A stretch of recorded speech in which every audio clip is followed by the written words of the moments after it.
Welcome to the finale of our AI summer course. With me again are Mike Chen and Leda Baggio. Mike is Robeco's head of Alternative Alpha and Leda is a client portfolio manager. And we're looking decades ahead in this episode. How will AI reshape investment roles, transform the quant fundamental divide, and invent or even necessitate entire new asset classes? Let's take the long view without forgetting today's first principles. Welcome, Mike and Leda. Good to see you again. Hey, Erika. Good to be back again. Mike, there's so many exciting angles to this topic of AI and the future, and hopefully we can cover a good many of those. But let me begin by asking you, what is the one single AI-enabled change that the world and even investors might be underestimating? Yeah, that's a really, really good question, Erica. So, you know, as mentioned previously, there are a lot of things going on right now, right? And things are changing very, very quickly. But if I were to pick one single change or single piece of technology, I think that's going to be potentially the most impactful. I would say that's the agentic AI. Yeah. So essentially, these are autonomous AIs that can initiate action rather than being, requested by humans or initiated by humans. The AI itself can notice something, make a decision, and then execute on it, and then report to human investors afterwards. I think that's very, very exciting. This ability to be proactive is I think could change a lot of things. Oh, significant. So on the basis of that, then, considering all of that within the investment universe, will there still be a role for human investors if you look years ahead? Let's just pick a year, 2045. Yeah, I think there should be a role for human investors. I'm glad you said that. There should be. Yeah. But I think the way human and machines are going to work with each other is going to change over time, right? So right now, basically, machines are doing very, very low-level prescriptive tasks for the most part, right? And humans are doing more of the orchestration and planning and certainly the creative work. Okay. Now, I think increasingly, the amount of work that's going to be shifted to machines is going to be more and more. Some of the more potentially creative and thinking work are also going to be shifted to machine.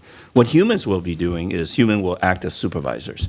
So you will actually have humans sitting on top of a bunch of AI agents that can carry out independent tasks and execute autonomously, but human sits on top to sort of supervise and to make sure that, nothing goes wrong, to set the parameter, if you will, on how active these AIs will be. I think, if this agentic AI ever comes to pass, human will focus on, I would think things are actually more fundamentally suited for humans. So things are like creativity, things like big picture, strategic directions, and certainly this supervision role. I think this is how this future may evolve. Later? Yeah, and we need to be adaptable, right? To adapt to the new environment. Oh, absolutely. Like if you think of our roles, like how they used to be. So if you think of a researcher, right, the way we use Copilot. When I studied, which is many, many years ago, but I used to program, right? To properly program, to give data, to give the code, to get up results, and so on and so forth, analyze, and then go back and see if it's significant enough, and so on and so forth. The way a researcher, young researcher, you in your team probably were completely different from that, right? So they would... now, yes. Exactly. Yeah. But so I started even probably before you, Leda. So, you see, we're talking completely different. So that's already, like the way they use the Copilot and how a researcher's role has developed with time and evolved with time is different from what we had. Just to give an example, similar, it's probably for our portfolio manager. Like if you think in the beginning of the 90s, when we first started our first model, and then probably was still a lot of Excel that you saw back then. It's different nowadays. Right. And so on the CPM side, if you compare it years ago, we'd be building and concentrating on very few little tasks on changing the footnotes on each slide, and now it's just done at once. Or to give you some minimal examples on that. So our role has changed. Yeah. And will be changing with time, which is, in my view, we need to be open to that. And also in 2045 was your question. Yes. So in 2045, I think if we're open towards new roles and the way open to an evolving world, then I think we're in a good spot. So you both described the world of quant investing and how that might, how it's been and how it's changed up to today. But what about fundamental investing? Ultimately, do you foresee a combination of quant and fundamental investing under the auspices or enabled by AI? Yeah, I think we're already seeing some of that, right? Actually, so at Robeco, as you know, we have both sides of the investment spectrum, right? We have a very strong fundamental franchise as well as a quant franchise. And, certainly, I can see our fundamental colleagues are very intrigued by these new tools, right? And a lot of them are actually incorporating the tools that quants have developed. For example, this AI stuff, right? A lot of analysts are actually using AI to summarize the day's news, summarize all the broker reports. It really is a productivity booster. Previously, maybe they could read 10 reports, right? Now they can read 50 reports, at a high level, and whatever they find interesting, now they can drill deeper. So certainly fundamental investors are incorporating technology, and I really don't see the reason for them not to going forward, right? As technology become more powerful, more intuitive, right? Nowadays, to access these powerful AI, you don't even need to learn how to program, like Leda said. You just talk to it, right? In human language. So there's no reason not to use it, right? So what I see is actually, fundamental investors incorporating more and more technology in their investment process. At the same time, as I mentioned in earlier podcasts, quant investors have always wanted to answer, questions that fundamental investors were always asking, but previously didn't have a chance to. For example, does this company have good employee sentiment? Are the incentives aligned between the shareholders and the employees, so on and so forth? With these advanced quant tools and data, now we have capability to answer these considered softer, more fundamental investor type of questions. So I do see the two disciplines kind of merging towards each other. Will they completely merge? I don't know, but they are certainly trending towards each other. That's what I'm seeing.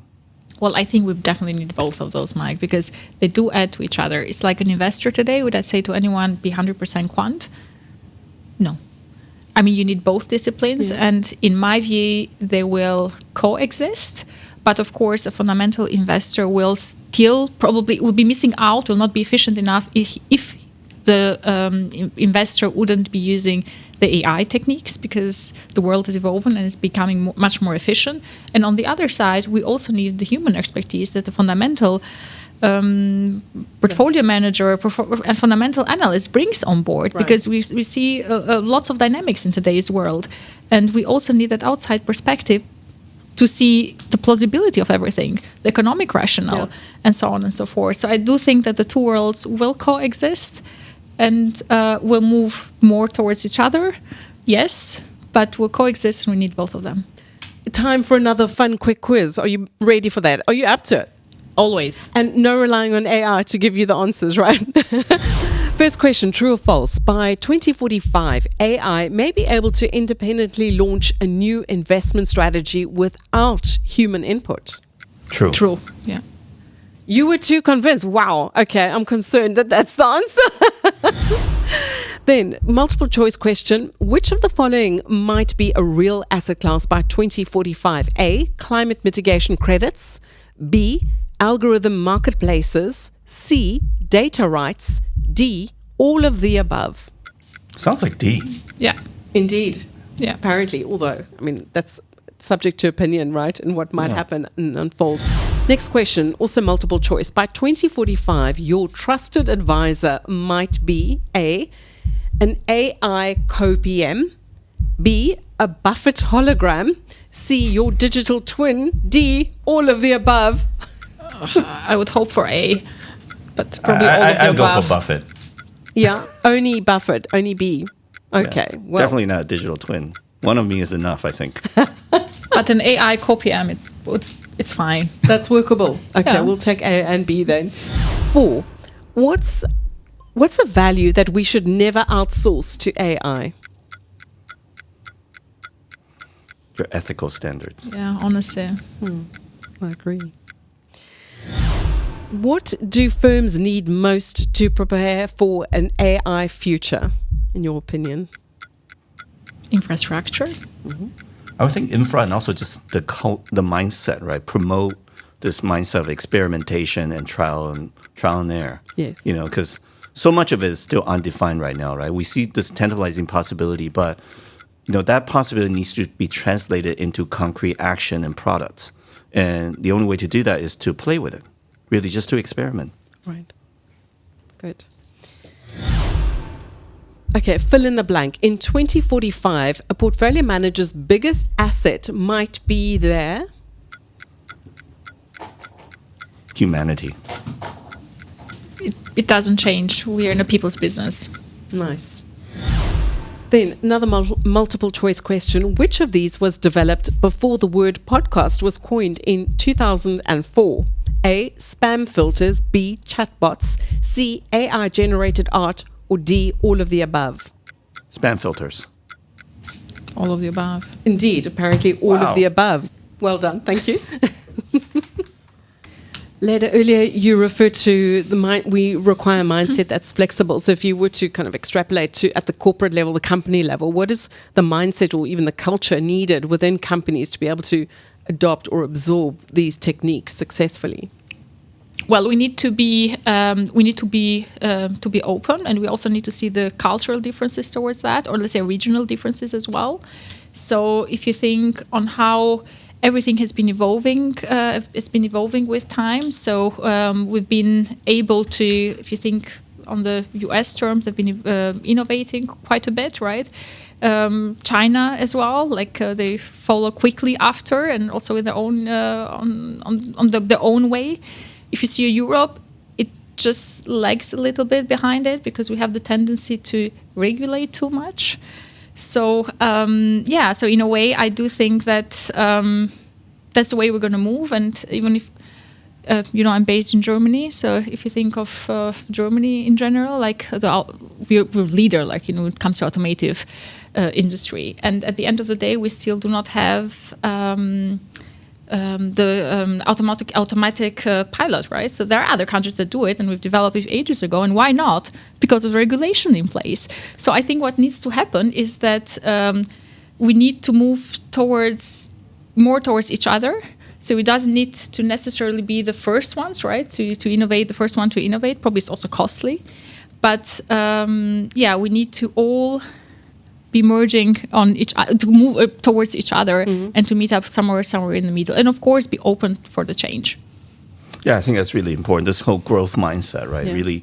Really being open, being agile. Technology is moving too quickly, and there's a lot of competitive advantages to adopt these powerful technology. Certainly there are risks, right? So you need to be also careful about that, not just blindly follow, but you do need to be able to open, and you shouldn't be dogmatic one way or the other, right? You shouldn't be dogmatically say all new technology is bad or say all new technology is good. You really need to be open, examine things, see if it makes sense, and, really experiment. We have a mantra within Cuál, especially within Next Gen Cuál, is that launch and iterate. I really believe launching and iterating is very, very important, especially in this brave new era of AI. In other words, what? It doesn't have to be perfect the first time round, and just work with it from there? Is that what you mean? It does. I think perfection is a aim, but I personally don't think it's possible. But you can always improve it. But obviously, we deal with a lot of capital, right? So we got to do it in a very, very careful, in a safe and controlled environment. Even in the incubator. That's right. That's why we have the incubator and all the other safeguards. But we do. You do need to allow this experimentation and trial and error to happen, right? Because this is how actually human progress, and this is how we progress in quantitative finance, and I dare say finance in general. Right. And perhaps that thought leads to another thought around sort of power and democracy within knowledge in the field of learning and knowledge. So would you describe AI as a democratizer or something that concentrates power? So like the first mover advantage, and maybe you can hold on to that. That's a very, very good question. I think I'll answer it both ways, two ways. I think it's both, actually. I think for the everyday user, AI is definitely a democratizer. For example, traditionally AI, right, has been the province of very, very large companies, right? Like maybe the most biggest asset managers. But now, a few people, asset manager or investor, can actually just spin up an AI and do their work, right? So in that sense, it's democratizing, right? But for the provider of AI tools, the modern day Alphabet, the modern day Meta, because they control the tool itself and so much of the data and ecosystem around the tool, for them, they're gaining an extraordinary amount of power. So it's both, actually. Yeah. Yeah, I mean, we also see how the way we program, how the amount of data has also increased, right, in our models. Mm-hmm. Like, also things that made sense in the past. Like, if I would think of some new signals that we've integrated, like from big data, like have the signal on the founder-led firms, right? Like, did make economical sense. We all knew it also beforehand, but just the data was not there. So it's more, we have the data. So it's definitely opened new ways and new doors to that, which is from the other side, need to be careful on which hands the data goes. Yes. So it's how much information you want to share. So it's both ways, and I think it's also difficult to distinguish when is what too much and to whom is that too much. But it has definitely opened new ways or new signals, to be developed with time. And how much is it a concentrator as well? We still have the same big names that we hear, but we also hear new ones emerging, right? So already in the chip makers, right? You also hear European names and not only Taiwanese one, right? Or and so on and so forth. So it is definitely has the plus and minuses of it. And we've all experienced in our personal lives and in our working lives how quickly these tools have changed what we do, even over the past 1 year or 2 years. So if you were to look 5 years ahead, what would be, what would that scenario look like? Would you imagine, Mike, like in the way in which you use AI for investing? I think, if we're talking about only 5 years ahead, right, which like dog years in technology, I think humans will still very much be in the loop, right, very much be in control. If for no other reason than just regulatory perspective, right? Our regulatory setup is that, there must be a human that's accountable for everything, fiduciary responsibility, right? You cannot just point to an algorithm. So I definitely think human will very much be firmly in the driver's seat in the year 2030. Okay. So that's kind of my near-term projection.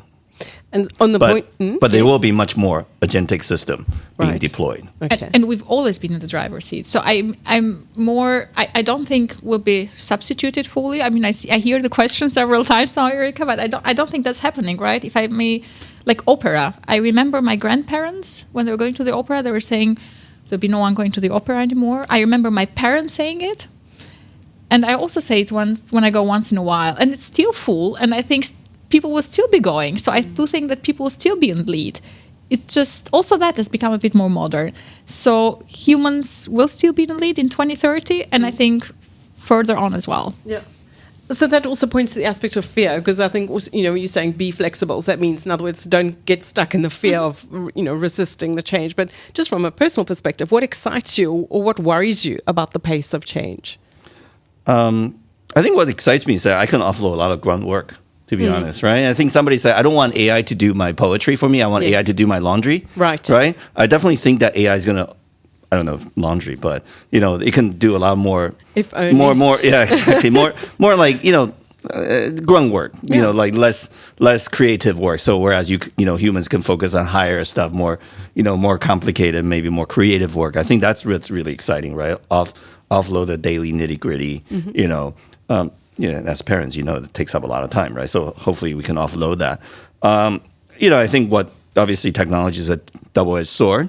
I think what's kind of worrying is, certainly with how powerful these machines have already become and is projected to become in the future, right? You can use it either intentionally for ill, or just misuse it by some accident and that create negative results. I think that's kind of worrying, right? I know Leda said there's a lot of regulation in Europe, right? Which is factually true, but I think certain amount of regulation is still warranted, right? But obviously you want to balance regulation with innovation. So I think if we can get it right, so that minimize the ill use, I think that would be a good scenario. And we often tend to look at the ill use, but what about just AI being wrong or making mistakes? Oh yeah, that happens all the time, obviously. That was too quick. Like daily? How often do you see this? I mean, AI is a probabilistic model, right? Yeah. It's all with probability and just gives you the most likely answer or what it thinks is the most likely answer. That's exactly why we need human in the loop, right? Hopefully, the person supervising the AI has some judgment, has some common sense, which, maybe a tall order, but at least there's a possibility for humans to have that, right? Keep their role, yes. Yeah. So earlier, you've both now referred to regulation. So, and we're seeing almost the stereotype, and perhaps it's largely true. So, if you have the scenario where you have U.S. innovation, application from China, and then regulation from Europe, everyone's specializing in their particular areas. How would those scenarios, where those three kind of behavior types or cultural types, if that were to continue, how would that shape the AI investing trajectories over the years? Yeah, so I'll take that one. So I think, the stereotype that U.S. innovate, China replicate, and Europe regulate is not entirely true. I actually think China is very innovative these days, right? So if you look at the number of engineering and science graduates in China, it way dwarfs the amount in the U.S., right? So if anything, I think China, DeepSeek, which what we experienced earlier this year, was another one of those moments, right? It's U.S. tried to slow down China's AI development by regulating the chip, controlling the chip exports to China. And China, some clever Chinese AI scientists just developed new algorithms to get around it, right? So I definitely think that China can innovate. I don't think. I mean, obviously, you should try to control the leakage of IP and keep your edge. But I don't think that's a permanent edge. Really, the permanent edge is to actually develop a very robust scientific ecosystem, right? And have lots of people working in that area. And seemingly China is doing that, right? And to be honest with you, I live in the U.S. What's really kind of worrying to me is that there's certain elements of the U.S. that's kind of anti-intellectual, anti-science. Personally, from my perspective, I don't think that's a good development. I think the U.S. is the country that it is today because it does have, at least historically, have the best scientists in the world, right? And hope U.S. can continue that edge, personally speaking. Later? Well, I think we forget in the three countries or regions you mentioned as well, we forget other countries, emerging countries too. Like, for instance, India, Taiwan, we've seen, it's based on market capitalization, an increase on the meaning of such countries as well. So we do see, and we do also have in the regulated Europe, we also see some champions there too. Like I mentioned previously, ASML, and there are other good ones as well, right? So we did start, a lot started from Europe, and it is probably a wake-up call from Europe as well, based on China, US having a leading role. So in that perspective, such changes need to happen also within Europe, and hope that Europe will be more willing to invest, take more risk, not only be the regulated one, but also start doing its own research, less regulation, and it will happen. I'm convinced that will happen as well. And it's not just China and US, but it's also more in the international sphere.